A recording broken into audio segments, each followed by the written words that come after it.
A few days. It's only really because I'm using new paint, you know, because I usually use oil paint, but I want to try this acrylic paint, and it seems to be kind of okay, but it's not what I'm used with. It's not as good as what I'm used with, and that's the problem with this paint. It dries too quickly. The oil paint that I'm used with would still not be dry, and then I can work into it. But maybe I just got to work over it. That's another way of doing the thing. So we'll see how it goes. Who knows, and certainly not me.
Well, all the colours I was wanting to use right now are all gone. I don't want to use these things.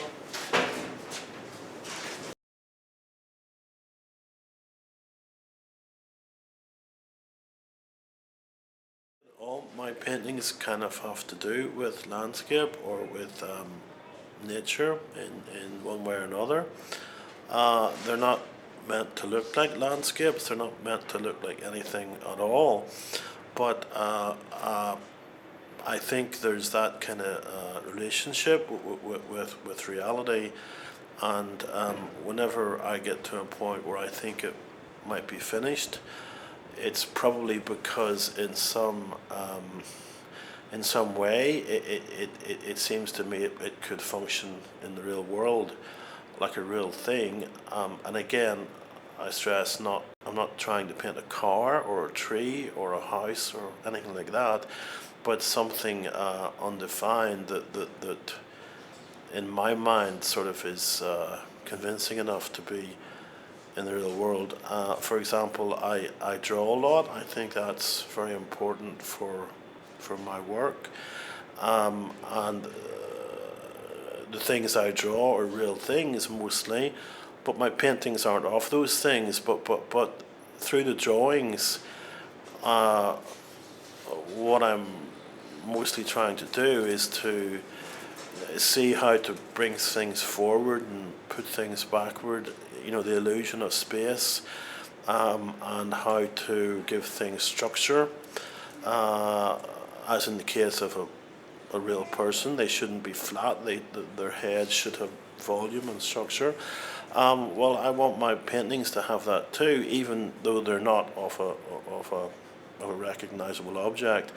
I want them to have that kind of structure that the real world has. So again, they can exist in the real world, in my mind anyway. I want it to be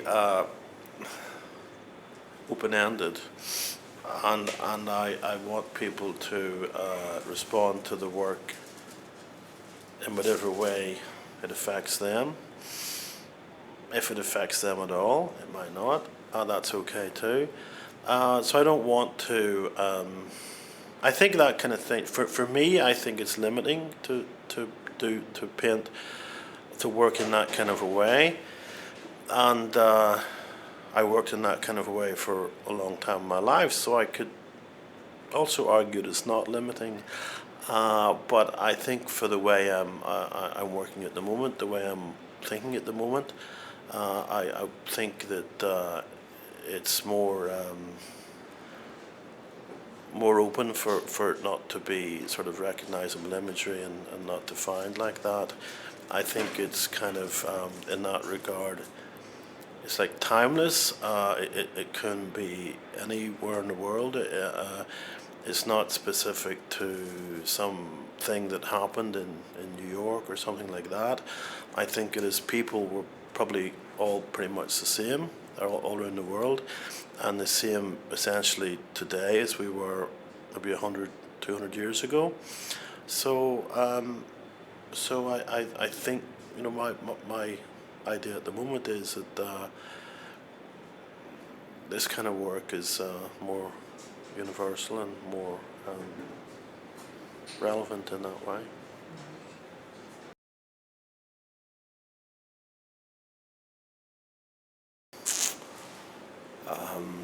That's a big question. I don't know. Maybe I could say today that maybe essentially they haven't changed, because still sort of essentially trying to do the same thing, but I've tried over the years many different approaches to doing that. I think that what I just said about the paintings having an effect on someone's mood, if they would let it, I think is what I was always trying to do with my paintings. But I'm sure in the beginning I had no real clue how to do it, and I've tried to do it in all kinds of ways, and not only painting, with performance and installation and video and stuff. So in that way, maybe essentially they haven't changed, but my approach has changed a whole lot. I mean, I used to do sort of realistic paintings with recognisable imagery in them. I've painted landscapes. I still would do if I had a chance, and I've done paintings about war and all kinds of stuff, and now I'm doing paintings about nothing. So I think that people would, superficially, they've changed. Why you think you are painting about nothing? So I think it's more, well, as I said, I think it's more relevant, it's more open-ended, it's not fixed in a place and time, and as you suggested by your question, maybe everybody could respond to it without knowing a lot about art. But also, for me, I think it's more exciting because I really have no clue what's going to happen next whenever I'm painting, and I'm looking for something that's going to surprise me. It's almost impossible for me to be surprised by something that I made, but that's what I want. I can be surprised by somebody else's work, but it's hard to be surprised by my own. So in this way of working that I have now, I'm sort of trying to surprise myself because I don't know what's going to happen next. And I don't know, because I squeeze the paint directly onto the surface, you know, I don't know how that red's going to end up, because whenever I touch it with a brush, it mixes with the colour beneath it.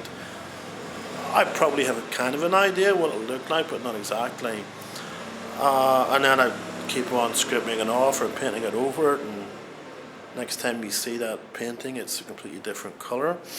And then sometime maybe it's finished.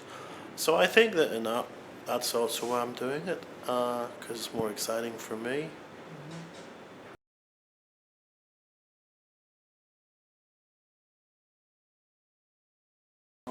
Well, all of that, the colour and form, yes, but I think that essentially that's not really what I'm looking for either.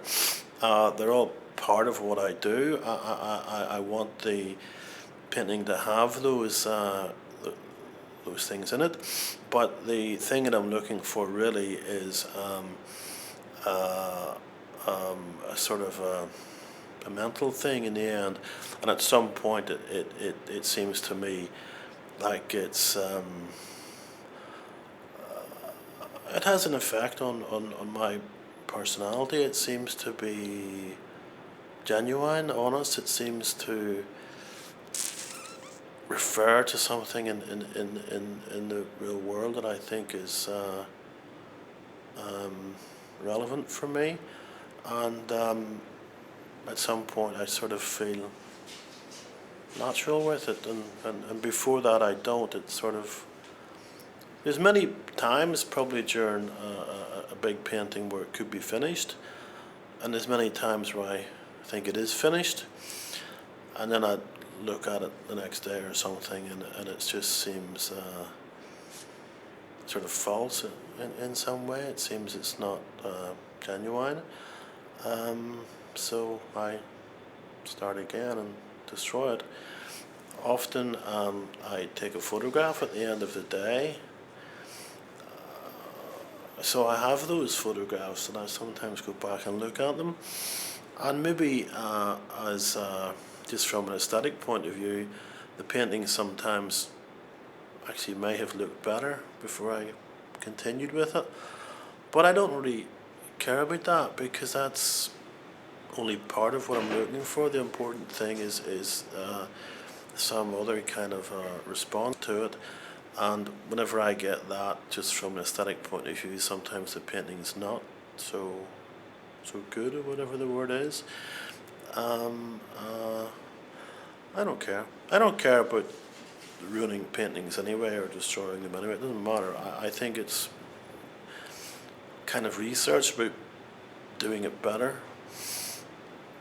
And if that means I ruin paintings, it doesn't matter. I'd rather ruin paintings than not push them far enough. You know, the thing I always think is I don't know what's going to come next unless I do it. So it'd be very boring not to try it and find out.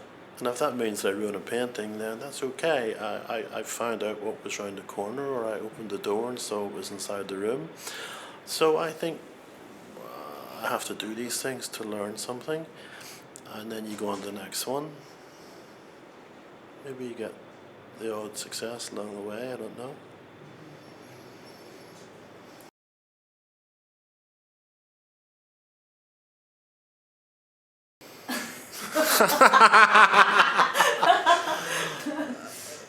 I think it's very direct. That's what I want it to be.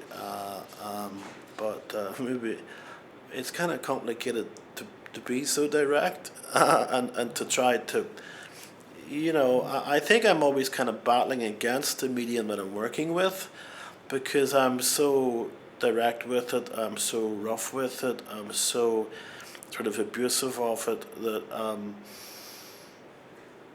it's sort of difficult to get it to do what I'm hoping it might do, or to try to use it, to try to exploit its potential, I think.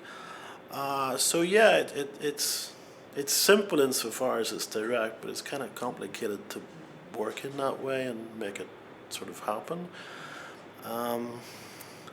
I think that the thing I think is, I think the potential that, what you start off with is this coloured stuff in a tube, which is nothing. It's like, we call it paint, it's some red mud or something like that. So you start off to do a painting, and that's what you have, and it's not interesting at all. There's nothing you can, what are you going to do with that stuff, So with that, you start to try to paint something. It's sort of amazing that anybody would come up with anything that would look interesting at all, given the starting point that you've got. But I think that at the same time, the potential for that sort of not very interesting stuff is almost limitless. And if you look into art history, or you look at some great painters who's been in the world, you can see that the potential is there to make something that's as important as anything that's ever happened in the world. But to do that and to get there is not an easy thing. So again, I think, yeah, it's kind of a simple medium in a way, but what can you do with it? It's not so simple. And in that way, I think it's almost impossible to exploit it, to exploit its full potential. But that's what, as a painter, I would try to do.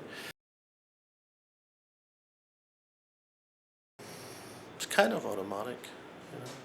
I think again, it's that kind of thing where maybe automatic's not exactly the right word, but whenever you get really into the thing, it's like, I kind of feel that you're inside the painting, you become part of it, and it's, I don't know, it's just that you feel the right thing to do, so you do it, you sort of know what needs to be done next, and I think for me, I think it's sort of magical, and I think that painting is magical. I remember a short interview with Frank Auerbach, where somebody asks him in the interview if he would explain painting, and he said, why would anybody want to explain painting? It's magical and it should remain that way.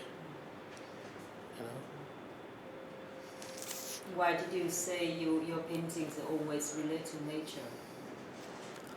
Why? Because it's the real world, and I want my paintings to exist in the real world. They kind of, also I could say that maybe the sort of, the influences I have come from places like that, the things that interest me. For example, I don't know, maybe that painting's not relevant, but I I thought a lot about the night sky. If you look at the night sky, for example, and I guess you could say it's kind of black. I guess it's not kind of black, but let's just say it's black for the moment. Um, Maybe there's some stars in it or something like that. But it's not just a sheet of black paper. We know it goes on to infinity. But how do we know that? It's just kind of black. There's nothing, you can't see that there's a guy up there who's smaller than the guy here, and you've got sort of perspective. We can understand there's something, again, sort of magical about that.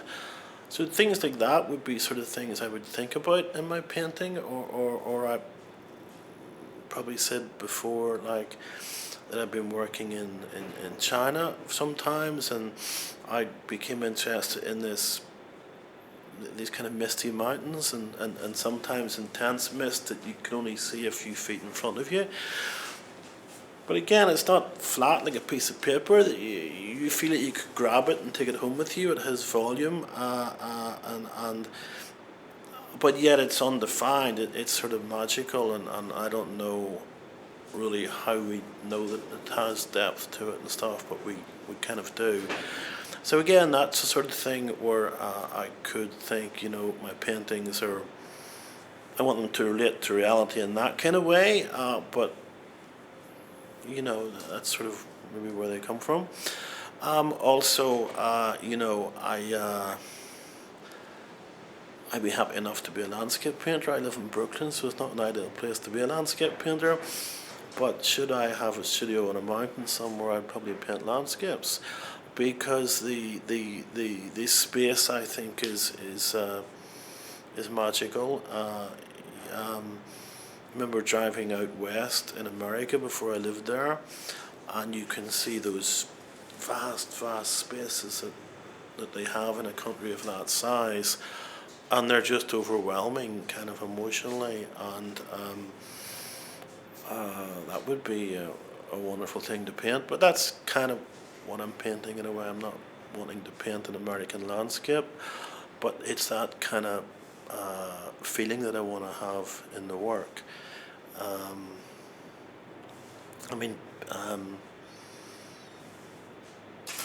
Painters that I like, which people are probably surprised by whenever I say, are those American photorealist painters.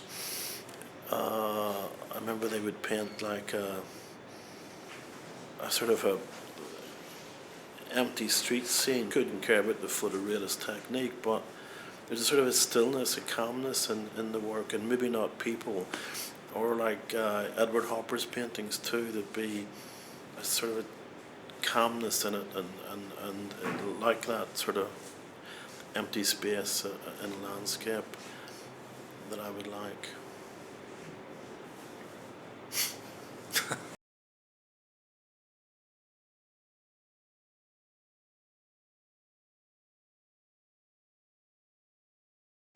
No. No, I think I got older or something happened. I don't know. I grew up in Northern Ireland, and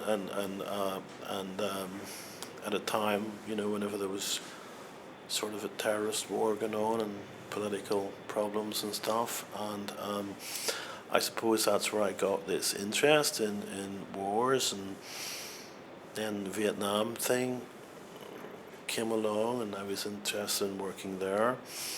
And then I don't know exactly. I think I got older. I got to a point in my life where I thought it was. Part of the thing was, I would be anti-war, so the work I did about war would be, I hope, making that kind of comment. And I think after a while, I just thought it's naive, or it's almost futile to be like that, because wars just continue. I mean, that the First World War, Second World War, people said there'll be no more. Then there was the Vietnam War, and there's been other wars since then. It seems that they will continue. So somehow or other, I don't really know, but it seemed to me that it was not sort of an irrelevant subject in a way. So no, I'm not specifically interested in that kind of thing anymore. I also think I've seen so many you know, these days whenever I look on the internet, I don't click on those things anymore, you know. I used to always, you know. And these days I don't want to see them anymore because I've seen them all before, and you'll keep on seeing them again. And I mean, you know. But I think that without being specifically interested in that kind of subject, that you could attach that kind of thing to the work that I do these days if you wanted to put that kind of meaning on it, because I think there's struggle in them, there's kind of violence in the work that I do, and I think there's also they can be beautiful and sensitive at the same time, but I think that relates to kind of life and all the aspects of life, because we go through all those things in our lives, and as people we have all those things in ourselves, and so it still, maybe the work does relate to war in a way, but I think not specifically, and as I said in the beginning, I think they're more open because of that, and you can take, you know, different things from them, which might include that.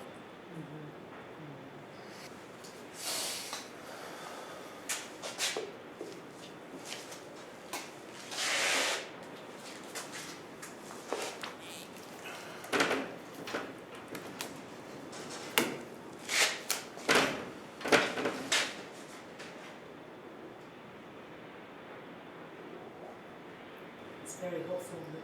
Hopeful. Half a year.